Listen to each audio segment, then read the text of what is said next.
Hi, this is Chapter 7 on titrations from Harris's Quantitative Chemical Analysis, 9th edition, though in some other editions this material appears as a subsection of what I think is Chapter 10.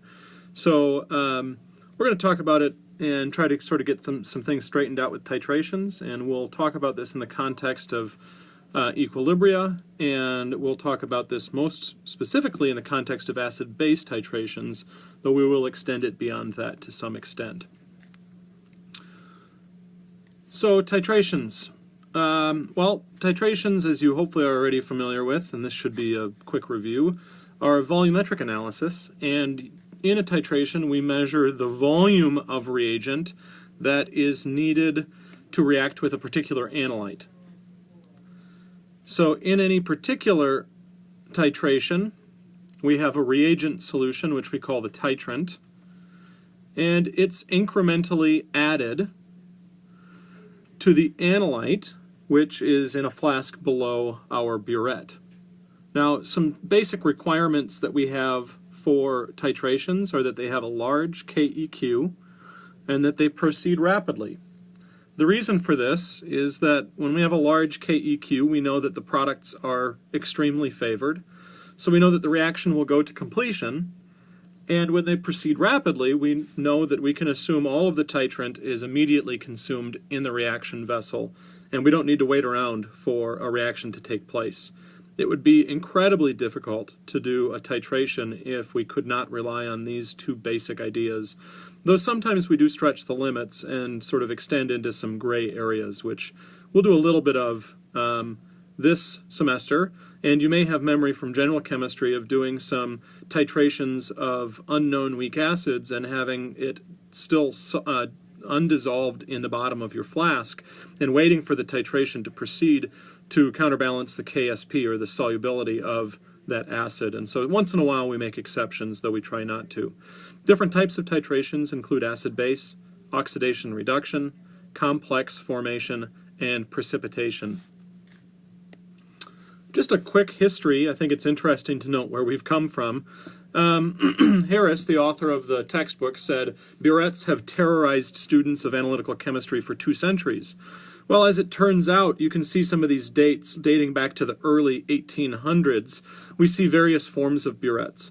And it's not actually until the mid to late 1800s that we see a valve forming, or some equivalent of that, on the bottom of the Moore pipette as a means to stop the flow of solution. Now today, of course, we have some fairly fancy and sophisticated burettes, but you can see here that for many years it was not the case. If you look at the Gay-Lussac version, in fact, you can see you blow out the liquid in this particular one to get it to come out of the burette, which is far different than what we do today. So what do we do? Well, in a titration, we generate a titration curve. That titration curve is a graph that shows the concentration of one of the reactants as it varies, and as you add titrant to it. So when we make a titration curve, I've provided one here on the left, you can see that we have a couple of important points on this. We have the volume of titrant added in some volume measurement, and we have some function of concentration. We also can see in titration curves that there's going to be an endpoint or an equivalence volume. We'll talk actually later in this video itself about a different type of titration that does not show an equivalence volume in the same way that we see it here, but nonetheless we can identify an endpoint. So 3 important regions for any titration curve is before the equivalence volume, or before the endpoint, which is governed by analyte, then at the equivalence volume, or endpoint, which is governed by the K value, and then after that endpoint, which is governed by excess titrant. Now, right around the equivalence volume, or endpoint, we need to be careful that we don't too quickly assume that something is governed by analyte or by titrant, and so there's going to be a gray area here, and we may find that for some calculations we do it one way and we realize it's a poor approximation, and so we need to redo it using a different value. But we'll deal with that when we get there. Now, on the axes, of course, I said we have the volume of the titrant on the x-axis. We should refer to this when we can, and as we remember, as the abscissa, which this is the proper term given to the x-axis. And then on the y-axis, we have concentration of one of the chemical species. And because concentrations can vary so widely, we often use a p function. So we do p of x, which would be like pH, POH. In this video, I'll actually do a calculation doing a p function of a different ion species, and we'll see how that works. So let's do a sample problem with a couple of different points along a hypothetical titration curve. So we've got 50 milliliters of our sample, our potassium thiocyanate, and it's going to be titrated with some copper. We're given a KSP. So let's just quickly describe what this chemical system is looking like using balanced chemical equations. So we have copper and we have thiocyanate that are being added together to form this copper thiocyanate complex. And then it establishes an equilibrium through this KSP value from the undissolved or complete complex to form our ions in solution. What this is telling us is because the problem is giving us a KSP, is we can leverage our understanding of KSP. So think back and hopefully you remember that a KSP is the equilibrium constant for a reaction where a solid ionic complex dissolves to form its ions. So we can leverage the fact that we know now that copper thiocyanate is a solid and it's forming its dissolved ions. And that's going to be critical as we move forward. So initially, what volume of copper needs to be added to reach the equivalence point? Well, we can have 0.05 liters of our starting material, and we can solve for the number of moles of our potassium thiocyanate. Through a mole ratio in the balanced chemical equation, we can then solve for the number of moles of copper, and through the molarity of that, we can solve for the total volume of copper that needs to be added to our analyte. We see that that's 0.1 liter or equal to 100 milliliters of copper plus solution. So then we can say, okay, well, what about if I add just a small amount of my copper? Then this would be essentially at the beginning. So what is the P function of the copper ion concentration when just 0.1 milliliters of that copper has been added, rather than going to the equivalence volume? Well, we can first say that we know that that 0.1 milliliters of our copper is equal to 4 times 10 to the negative 6th moles of copper. And then we have to ask the question, well, how much copper thiocyanate do we form initially? Well, we take our copper and our thiocyanate, and that forms that copper thiocyanate. We can set up a rice table. Notice in the bottom I've replaced E with end, because this isn't truly an equilibrium problem, but it's a table that's going to allow us to solve for these values. So we have copper and thiocyanate. We're just pulling these values of moles from the problem, filling out the table, and then solving for by adding up each of the different columns. We can then see that our product, copper thiocyanate, is going to have 4 times 10 to the minus 6th moles in solution. Now we can handle what equilibrium establishes itself for that particular copper thiocyanate. If we look back at the balanced chemical equation up top, we're first dealing with the formation again of copper thiocyanate. That's what we just did. And now we're going to deal with the next step, and that's our KSP. So I fill out my rice table. In this case it is equilibrium, but we know that copper thiocyanate is a solid because we're using a KSP, so I can cross out that column. Then I know the starting materials. I don't have any copper yet at the start, but I do have the quantity of the thiocyanate that I just calculated is remaining from the initial setup of the experiment. I convert that now to concentration because that's what I'm going to want. Carry that down, convert it to 0.079 molar plus X. But I can actually quickly assume, and we'll see in a moment if this is a good assumption, I'm going to assume that X is negligible, so I'm going to replace it with 0. Then I fill out my KSP expression, substituting in my values from the rice table, and solve for X, which is equal to 6.1 times 10 to the minus 14th molar. Now the problem is actually asking for a P function here, so I'm going to calculate that as a negative log of that value. And when I do that, I solve for it as 13.21. So there's one of the initial points. This is just after the beginning of setting up this equilibrium. We've added just a small amount of this copper, and we want to see what our P function for our copper concentration is, and here's what we have. Okay, well, let's take another point. So what is the P function at the equivalence point? Well, this is governed by KSP, as we have already addressed earlier.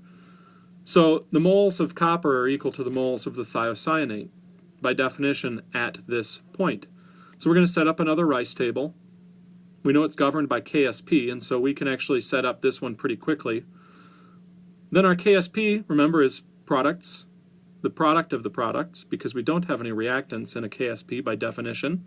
So it's copper ion concentration times thiocyanate ion concentration. We can solve for those, that's x squared.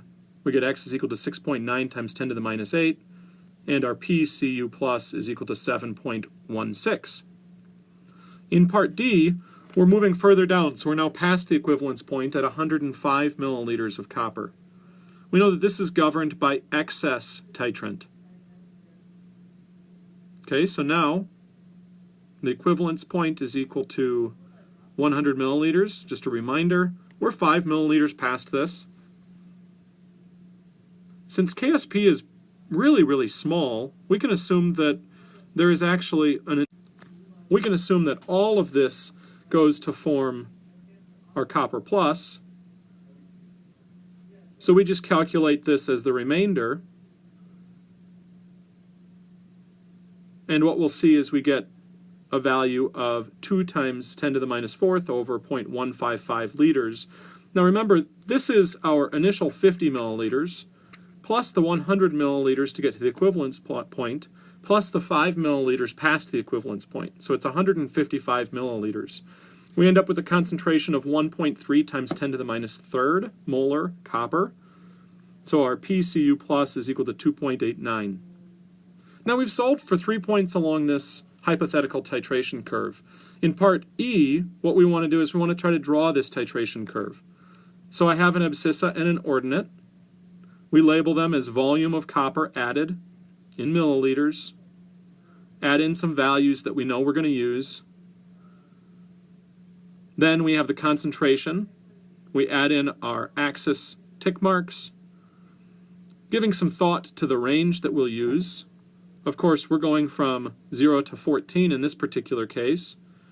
Then I can fill in my points and draw the line between them. Now, we take some liberties here to draw it, but the steepness of the line between the point at the equivalence point and where we've added 105 milliliters indicates that we have quite a sharp quite a sharp inflection point here, and so we can go vertical like I've drawn here. Though it's not exact, we have a good approximation of it just from these few data points, and we certainly could go back if we needed, and we could fill in more points along the way using the same general form that I've just demonstrated.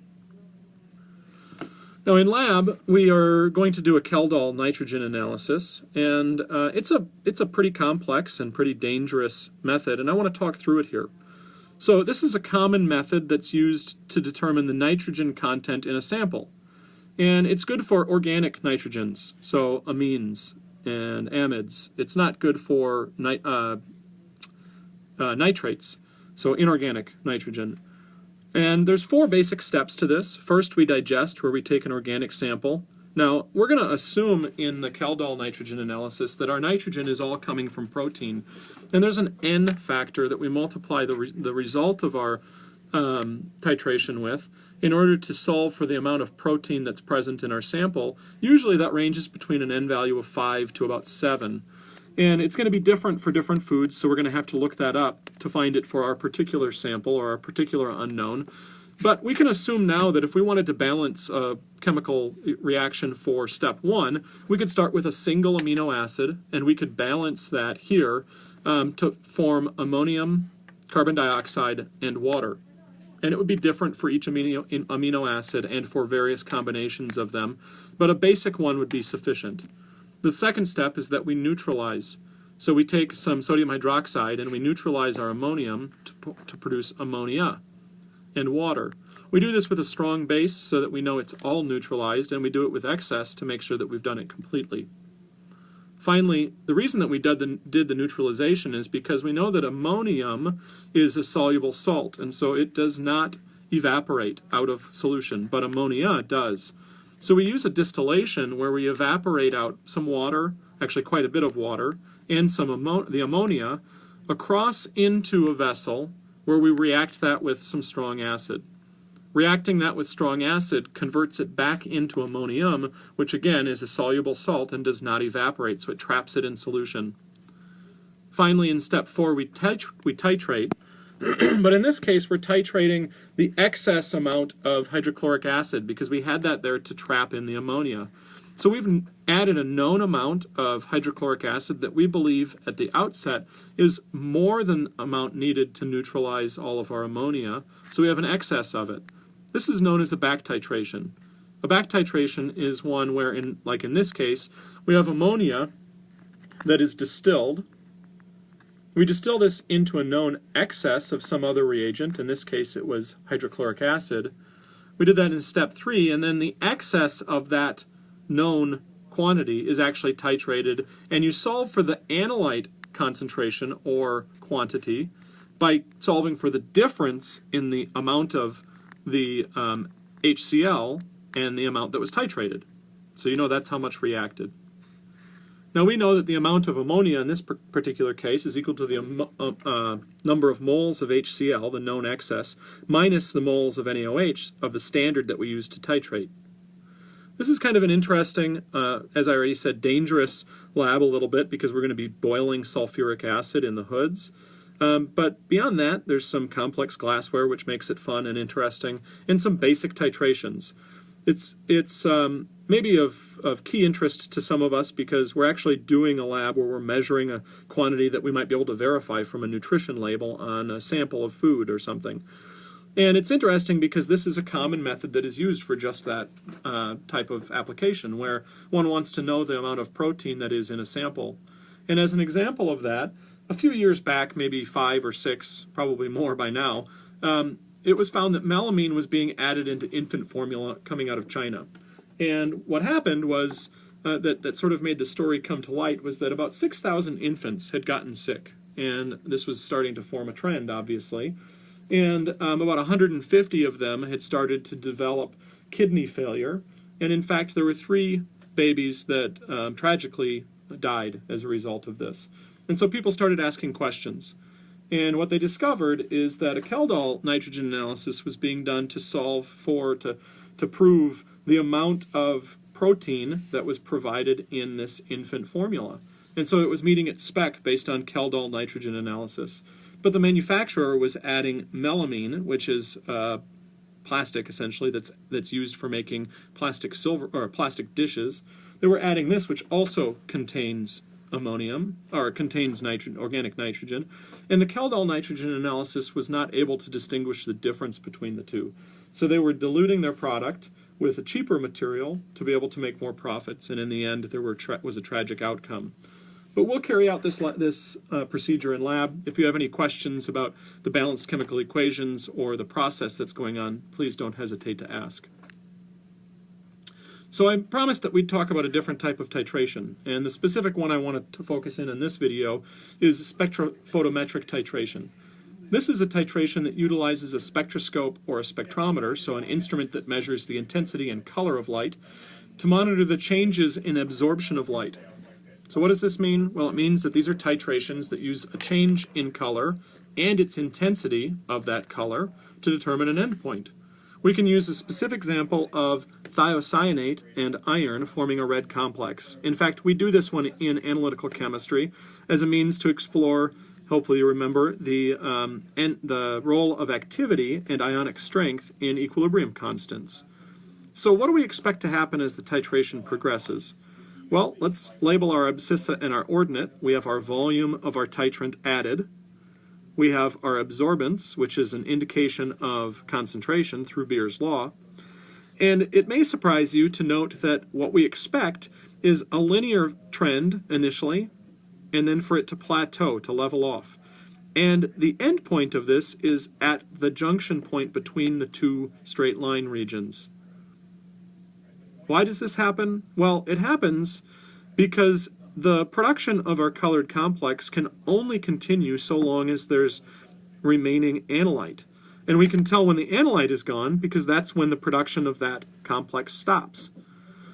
So we expect to see that plateau, and then it's easy to identify the endpoint by fitting those two regions with distinctly different best fit lines, which we'll demonstrate in just a moment. So finally, would the measured absorbance be the same in the original analyte solution? If we were to just look at the thiocyanate, maybe we have potassium thiocyanate.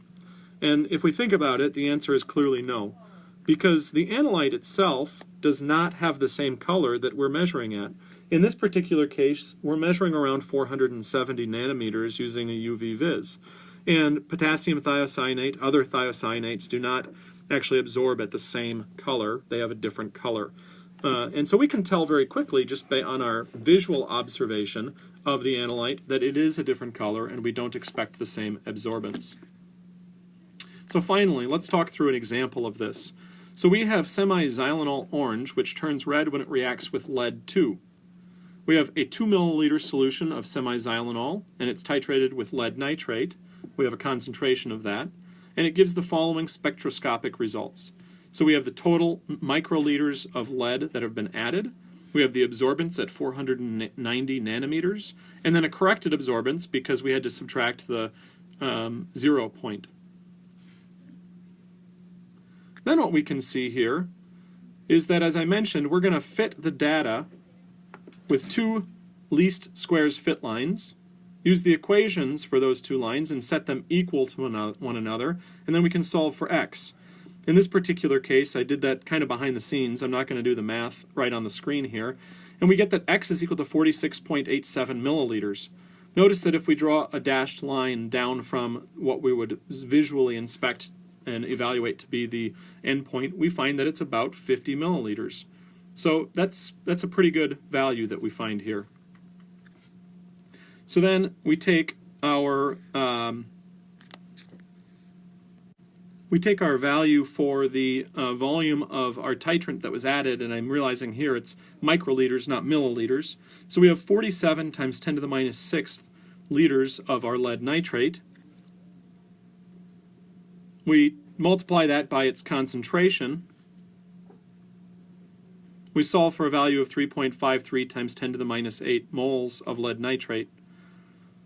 Mole-mole conversion, we end up with the moles of xylenol, divide by the volume, and we can find a concentration. And finally, we see that it is at 17.4. We have a 17.4 micromolar solution of the semi-xylenol orange. So this is a slightly different type of titration problem. Clearly the titration curve looks different than for an acid-base reaction, but the methods that we employ to actually do the mathematics behind it are very similar. Now we're going to do some calculations with titrations in class. We'll continue to do titrations in lab this semester, and I have no doubt that you'll feel pretty comfortable with these as we move on.